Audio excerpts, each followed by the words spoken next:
નમસ્કાર, spark today ન્યૂઝમાં આપ સૌ દર્શક મિત્રોનું હાર્દિક સ્વાગત છે. મિત્રો, તહેવારો ચાલી રહ્યા છે. અલગ અલગ તહેવારોનો ઉત્સાહ વડોદરા શહેર સંસ્કારી નગરી ઉજવી રહી છે.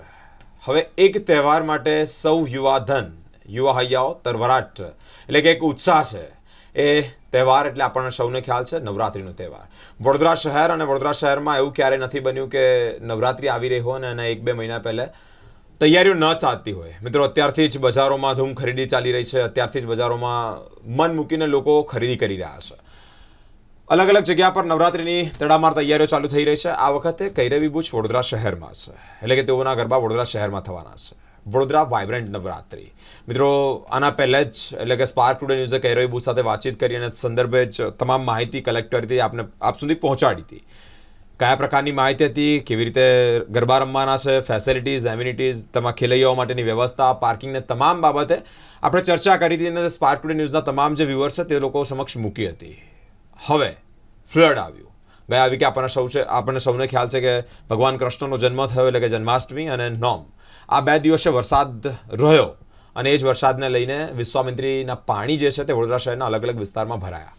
મિત્રો, ક્યાંક ને ક્યાંક ગુઠણસમા તરાજી સર્જાઈ. મારા શબ્દોમાં ગુઠણસમા છાતીસમા પાણીના લોકોએ ફેસ કર્યું ને હાલત બહુ જ દુઃખદ હાલત હતી.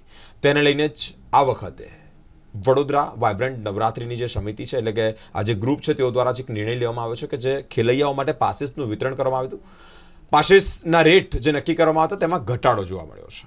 અને તે જ સંદર્ભે અમારી સાથે વાતચીત કરવા માટે વિવિએન વડોદરા વાઇબ્રન્ટ નવરાત્રિના રાગી નાયર શાહ, જેઓ CEO છે, તેઓની સાથે જ વાતચીત કરીશું કે કયા પ્રકારના ચેન્જીસ છે. મેમ, સ્પાર્ક ટુડે ન્યૂઝમાં આપનું સ્વાગત છે. વિવિએન, નવરાત્રિ આ વખતે વડોદરા શહેરમાં યોજાવા જઈ રહી છે. કૈરવી બુચના તાલે, જે તેના મધુર કંઠે, જે ગુજરાતની યુવાધન જેનો અવાજ સાંભળવા આતુરો છે, પાસીસના રેટને લઈને ચેન્જીસ છે. કયા પ્રકારના ચેન્જીસ છે અને કેટલો ઘટાડો છે? એકચ્યુઅલી લાસ્ટ વીક આપણે બધાને ખબર છે કે આપણે વડોદરા શહેરમાં મોટું ફ્લડ આવ્યું હતું.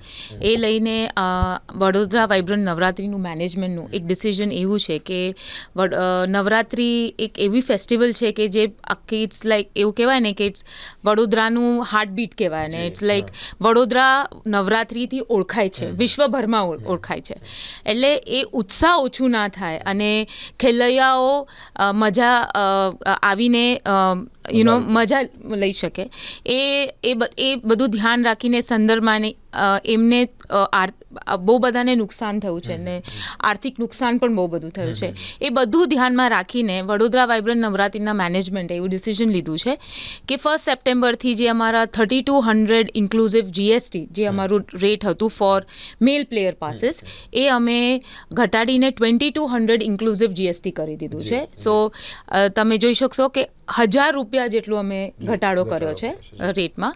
અને ફિમેલમાં જે 600 રૂપીઝ ઇન્ક્લુડિંગ GST જે હતું એ અમે 400 રૂપીઝ ઇન્ક્લુડિંગ GST કરી દીધું છે. ઓલમોસ્ટ 200 રૂપિયાનો ઘટાડો કર્યો છે. તો એ એક સ્ટેપ વડોદરા વાઇબ્રન્ટ નવરાત્રિના મેનેજમેન્ટ દ્વારા લેવામાં આવ્યું છે. આ ફ્લડનું બધું જોયા પછી એવું લાગ્યું કે ઉત્સાહ ઓછું ના થવું જોઈએ. આપણા વડોદરામાં જે નવરાત્રિની ઉત્સાહ છે એ ઓછું ના થવું જોઈએ. એ સંદર્ભમાં અમે લોકોએ આ રેટ ઓછું કર્યો છે. Very nice, it's a good decision. Cameraman અખિલને રિક્વેસ્ટ કરીશ. વડોદરા વાઇબ્રન્ટ નવરાત્રિ ગરબા આ વખત જે રમવાના છે તેની અંદર આ એક મોટો ચેન્જીસ એના લીધે છે કે ફ્લડ એફેક્ટેડ જે લોકો છે તે લોકોને ક્યાંક ને ક્યાંક પૈસાના લીધે, એ તણાવના લીધે રમવાનો ઉત્સાહ ઓછો ન થાય. એ મેઇન એમ છે. મેલ માટે 3200 હતા, તેના 1000 ઘટાડીને 2200 રૂપિયા કર્યા છે અને સાથે જ ફિમેલ માટે 400 કર્યા છે. એટલે મિત્રો, જે રેટ છે તે ઘટાડ્યો છે. કારણ એનું એ છે અનેક લોકોને આર્થિક નુકસાન થયું છે અને આર્થિક નુકસાનને કારણે કોઈક જે અંદરની તરવરાટ છે, એક ઉત્સાહ છે, તે યુવાનોમાં ઓછો ન થાય, તે આ લોકોનો મુખ્ય એમ છે. મેમ, ગરબાના ગ્રાઉન્ડની વાત કરીએ તો જે ખેલૈયાઓ છે તે લોકો માટે વિશેષ ફેસિલિટીઝ કયા? હા, ફર્સ્ટ એન્ડ ફોરમોસ્ટ એ છે કે અમે ગરબામાં પાર્કિંગ ફેસિલિટીઝનું બહુ જ ધ્યાન રાખ્યું છે. એટલે પાર્કિંગ અમારા એમ્પલ પાર્કિંગ એમ્યુનિટીઝ કહી શકાય. અમે એટલું ધ્યાન રાખ્યું છે કે ખેલૈયાઓને બહુ ચાલવું ના પડે. એકદમ વોકિંગ ડિસ્ટન્સ છે. એટલે આપણે ઇંગ્લિશમાં કહીએ ને હોપ સ્કીપ એન્ડ જમ્પ છે. એટલે ત્યાં એ લોકો પાર્ક કરશે અને ગ્રાઉન્ડ એકદમ બાજુમાં છે. That is the first and the foremost thing. અને બીજું એવું છે કે જ્યારે ખેલૈયાઓ રમે એ થાકી જાય છે. એમને બેસવાની જગ્યા નહોતી, કાં તો એ લોકોને ગ્રાઉન્ડમાં બેસવું પડે કે ફૂડ કોર્ટમાં જવું પડે. અમે લોકોએ એક સ્પેશિયલ એન્ક્લોઝર કર્યું છે ખેલૈયાઓ માટે, કે જે પાસ એમનું છે, ખેલૈયાનું જે પાસ છે એ પાસથી જ એ લોકો એ એન્ક્લોઝરમાં પણ બેસી શકે છે, આરામ કરી શકે છે. એમની માટે એમને સ્પેશિયલ વ્યુઅર પાસ લેવાની જરૂર નથી. એટલે અમે એક તો પાર્કિંગ ફેસિલિટીઝ છે, આવું સિટિંગ અરેન્જમેન્ટ કર્યું છે. બીજું અમે એમ્પલ એમરજન્સી એક્ઝિટ્સ ને બધું કર્યું છે, જેનાથી હવે સેફટીનું બહુ જ ધ્યાન રાખવામાં આવ્યું છે. અમારું ગ્રાઉન્ડ એક ગેટેડ ગ્રાઉન્ડ છે, એટલે ઇટ્સ ફર્સ્ટ ગ્રાઉન્ડ જે આખું ગેટેડ છે. એનાથી બધા ખેલાડીઓની સેફટી અને સિક્યોરિટી એન્શ્યોર થઈ જાય છે. પ્લસ અમારું જે ગ્રાઉન્ડ છે એ સિટીના એવરી એરિયાથી એક્સેસિબલ છે, રાઇટ ઇન ધ સેન્ટર છે, એટલે બધા જગ્યાથી ઇઝીલી એક્સેસ થઈ જાય છે. એટલે કોઈ પણ રીતે અમારા ખેલૈયાઓને કોઈ તકલીફ પડશે નહીં. બીજું જે ડાન્સિંગ અરીના કહેવાય, અમે એ ગ્રાઉન્ડને એટલું સોફ્ટ અને સ્મૂથ કરી રહ્યા છે કે કોઈ ખેલૈયાઓને ગરબા કરતા વખતે કોઈ તકલીફ નહીં પડે. Emergency exit gate it's a big thing અને બહુ મોટી વસ્તુ છે, કારણ કે અત્યાર સુધી જે જોયું આપણે અલગ અલગ ઘટનાઓ ઘટે છે, દુઃખદ ઘટનાઓ, ક્યાંક ભાગમદોડી જેવા દ્રશ્યો થાય. આટલા બધા પ્રમાણમાં જ્યારે યુવાનો ભેગા થતા હોય ત્યારે ક્યારેક આવું બધું બની શકતું હોય છે, પરંતુ તે અંતર્ગત પણ તૈયારી આ ગ્રુપ દ્વારા રાખવામાં આવી છે. પાર્કિંગની વાત કરી, સાથે જ ફૂડ કોર્ટની વાત કરી. ગુજરાતીઓ છે એટલે આપણને રિસેસ અને જ્યારે મિડ ટાઈમ આવે ત્યારે નાસ્તો તો જોઈએ જ જોઈએ, અને એ ટાઈમે નાસ્તો ત્યારે એટલો બધો લોકો ચટાકા કરતા હોય છે કે ના પૂછો વાત. ગુજરાતીઓના બ્લડમાં નાસ્તો છે. ગુજરાતીઓ જ્યારે કોઈ પણ જગ્યાએ ત્યાં નાસ્તો શોધી જ લે. ફૂડ કોર્ટની પણ વ્યવસ્થા છે. પાર્કિંગ તો વોકિંગ ડિસ્ટન્સની વાત કરી કે હવે દૂર જતી વેળાએ થાકી જવાય તો પછી ગરબા રમવાની મજા નથી આવતી, તો તે જ અંતર્ગત વોકિંગ ડિસ્ટન્સમાં પાર્કિંગ પણ કર્યું છે. મેમ, મહત્વની બાબત ખેલૈયાઓ માટે અત્યારે ફ્લડની પરિસ્થિતિમાં ક્યાંક વરસાદનું પાણી ભરાઈ જતું ને તેવી વસ્તુ છે, પરંતુ અત્યાર સુધી આપણા ગ્રાઉન્ડ પર પાણી નથી.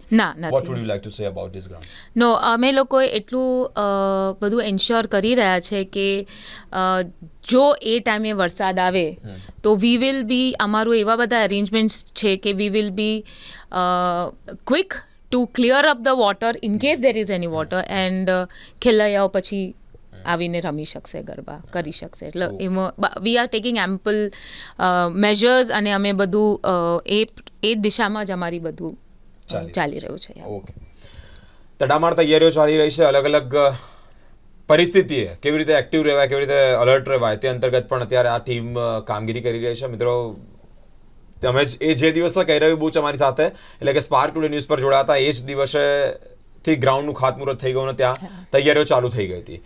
Ma'am, last questions, vote would you like two suggest to the viewers? એક છેલ્લો message, what's your last message to the viewers? શું કહેવા માંગો છો? From Vadodara Vibrant Navratri, we all wish Vadodarians to stay strong in this time of calamity. And Vadodara Vibrant Navratri is always there for the citizens of Baroda. Like અમે કહીએ છીએ કે Vadodara vibrant Navratri is a garba with a cause.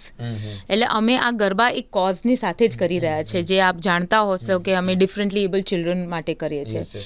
એટલે અમે લોકો એ કોઝને પણ ધ્યાન રાખીએ છીએ, અને અમે એવી પણ અમારી એફર્ટ રહેશે કે જ્યાં અમારી મદદ જોઈશે as a citizens as a community of this city, we will reach out to people also. એટલે at this time the only message that I would like to give to the citizens of Vadodara is stay strong, and let's all look forward to a nice Navratri as usual, and celebrated with lot of vigour and zest. Thank you so much. Thank you. મિત્રો, જે પ્રમાણે વડોદરા શહેરનું main ઓળખ આખા ગુજરાતમાં થતી હોય, અને આ ગુજરાતની ઓળખ જ નવરાત્રી છે. જ્યારે નવરાત્રીનો માહોલ આવે ત્યારે તમે તમામ જે તરવરાટ કરતા જે હૈયાઓ છે, યુવા ધન છે, તે લોકોમાં એક એનર્જી જ અલગ દેખવા મળે છે, એક તરવરાટ જ અલગ દેખવા મળે છે, એક ઉત્સાહ જ અલગ દેખવા મળે છે. અને because of the one reason that કે આપણે સૌ ગુજરાતી છે, આપણા બ્લડની અંદર ઉત્સાહ છે, આપણા બ્લડની અંદર આનંદ છે. અને જ્યારે નવરાત્રીના ગરબા વાગે ને, જો તમે એનું ધ રીઝન બિહાઇન્ડ ઇઝ, અત્યારે પૂરની પરિસ્થિતિ આવી, ગુઠ્ઠણસમા પાણીમાં પણ લોકો ગરબા રમ્યા છે. એક વિડીયો અત્યારે બહુ જ વાયરલ થયો. દેટ મીન ગમે તેવી પરિસ્થિતિમાં અમે ગરબે ઝૂમી લઈએ છીએ અને આનંદ કરી લઈએ છીએ, આનંદ શોધી લઈએ છીએ, ક્રિએટ કરી જ લઈએ છીએ. અમારા બ્લડમાં છે, કારણ કે અમે ગુજરાતી છે. મિત્રો, કૈરવી બુચ આ વખત વડોદરા શહેરમાં છે, સન ફાર્મા રોડ પર ગ્રાઉન્ડ છે, અને ત્યાં જ હજી પણ તમે રજિસ્ટ્રેશન ના કરાવ્યું હોય પાસ માટે તો ફ્લડની પરિસ્થિતિ ફ્લડ એફેક્ટ જે લોકો છે તેઓ માટે જ આ એક ડિસિઝન મોટું લેવાયું છે કે પૈસા તમારા પાસના પૈસામાં એટલે અમાઉન્ટમાં મોટો ઘટાડો છે 1000 છોકરાઓ માટે અને 300 જેવા છોકરીઓ માટે. ફરી એકવાર 2200 રૂપિયા મેલ માટે અને 400 રૂપિયા ફિમેલ માટે. સ્ટુડન્ટ માટે એઝ ઇટ ઇઝ છે, તમે એ પણ તમે રજિસ્ટ્રેશન કરાવી શકો છો. બુક માય શો જેના પરથી આપણે મૂવીઝની ટિકિટો લેતા હોય છે ને તેના પર જ આનું રજિસ્ટ્રેશન થઈ શકશે વહેલા તે પહેલાંની શરતે. આપ સૌ કૈરવી બુચના સૂરે તેઓના કંઠે રમવા માટે ઉત્સુક છો તો તેમાં જોડાઈ અને આપનું રજિસ્ટ્રેશન કરાવો. કેમેરામેન અખિલ સાથે હું બિરેન, સ્પાર્ક ટુડે ન્યૂઝ.